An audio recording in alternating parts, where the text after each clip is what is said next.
Because recently he said, you opposition, you are going to beat you during elections. For us, we are Tutsi. These are serious matters that, Madam Speaker, everybody, every sane person must be concerned with. They are not matters that can just be ruled and will continue. I mean, I don't know, Erweru is about to run away. I don't know whether David Moore sits in his office comfortably. The Minister of Defense the other day was here. So we are all have become victims of this one man called MUHOOZI Kainerugaba. This parliament must find a solution.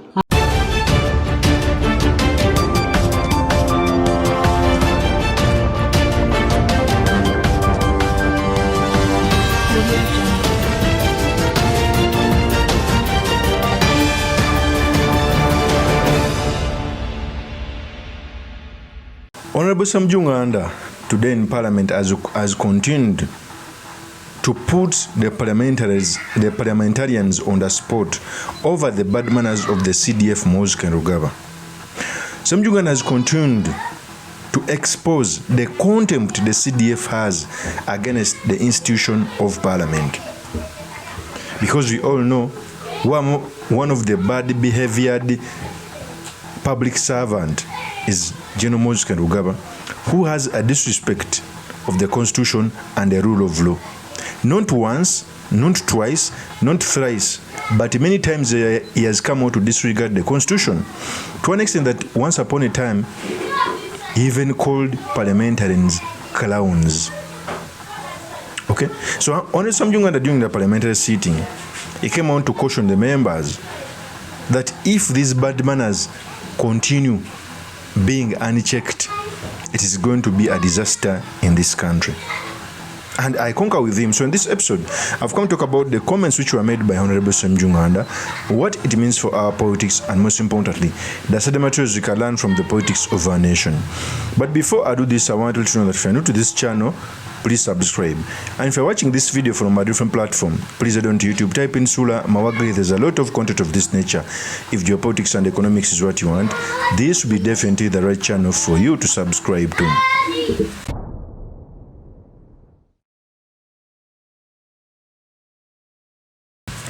One, today we all know that the UPDF Act was going to be tabled in Parliament. Okay? And the person who brought this UPDF Act is none other than Oboth, the State Minister for Defense. We all know Oboth is being used as a conduit to bring an amendment that's going to entrench the dictatorship, an amendment that's going to torture Ugandans. But even amid is that, when SSEMUJJU NGANDA stood up, his voice was heard, telling parliamentarians that even the Minister of Defense cannot come out as it's supposed to be. Because at one time, the UPDF spokesperson came out to disregard the information that was brought by the Minister of State. It shows you that we are led by a family. It shows you we are under military dictatorship, that even as an army can come out to disregard the minister in charge of it. Before I proceed, I want to give you a tape when Honorable SSEMUJJU NGANDA was talking about this. Here's the tape. Came and told Parliament that when soldiers and policemen are arresting people, they must identify themselves. General MUHOOZI Kainerugaba, he said, I disagree with that minister. When I raised the issues here of deploying soldiers in South Sudan, and Parliament asked the Minister for Defense to explain, immediately the spokesperson of UPDF dismissed him. He said that one represents us only in Parliament. General Erweru there, he was called a buffoon by the CDF.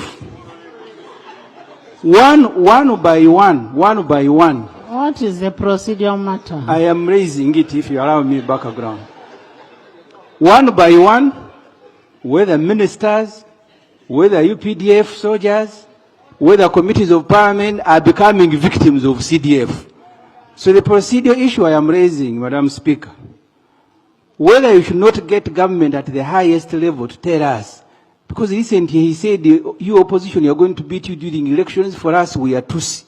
These are serious matters that, Madam Speaker, everybody, every sane person must be concerned with. They are not matters that can just be ruled and we continue. I mean, I don't know, Erweru is about to run away. I don't know whether David Moore sits in his office comfortably. The Minister of Defense the other day was here. So we are all have become victims of this one man called MUHOOZI Kainerugaba. This parliament must find a solution. That is Honorable SSEMUJJU NGANDA. In fact, when you hear Honorable SSEMUJJU NGANDA speaking, he even went out to say that Erweru was called a clown. And for me, what pains me more is that all these things are happening to the institution of parliament when those who have a voice are keeping quiet. I keep on telling people that each and every time under General Kaguta Museveni, he has detoothed parliament. Right now, parliament is one of the most weakest institutions. Parliament was overrun by the executive. Ladies and gentlemen, the duty of parliament is to oversight the executive. If you have a person, okay, that goes ahead to disregard the parliament, and yet even the parliamentarians keep quiet, then it is a problem. Okay? A CDF disregards the Minister of Defense. And to me, what pains me more is the Speaker of Parliament, ANiTA AMONG, came out in protection of MUHOOZI Kainerugaba. Because when SSEMUJJU NGANDA came out to say that all of us are going to suffer, it's the Speaker of Parliament that came out to somehow protect him. Normally, when issues are raised about the first family, the Speaker of Parliament acts as a barrier on this, and that is a problem. Okay? Before I proceed, I want to play a tape when ANiTA AMONG was protecting the CDF. Here's a tape. The Minister of Defense the other day was here. So we are all have become victims of this one man called MUHOOZI Kainerugaba. This parliament must find a solution. At least for me, I'm not a victim. Because honorable members, what we need to look at, where does that information come from? On social media, anybody can post anything, anytime. Next item.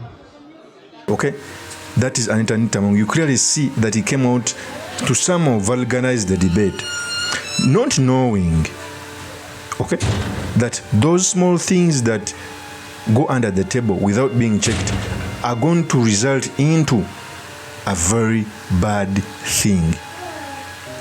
Okay? But first of all, I continue telling this that the 11th Parliament is one of the weakest. It has a weak leader in ANiTA AMONG, who normally rules because of emotions. Secondly, ANiTA AMONG was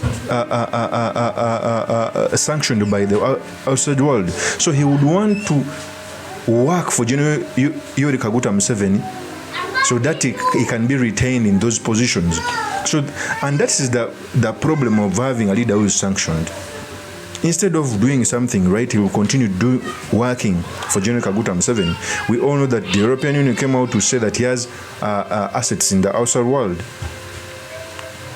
General Museveni wrote to those world to bring evidence, and I know they brought it.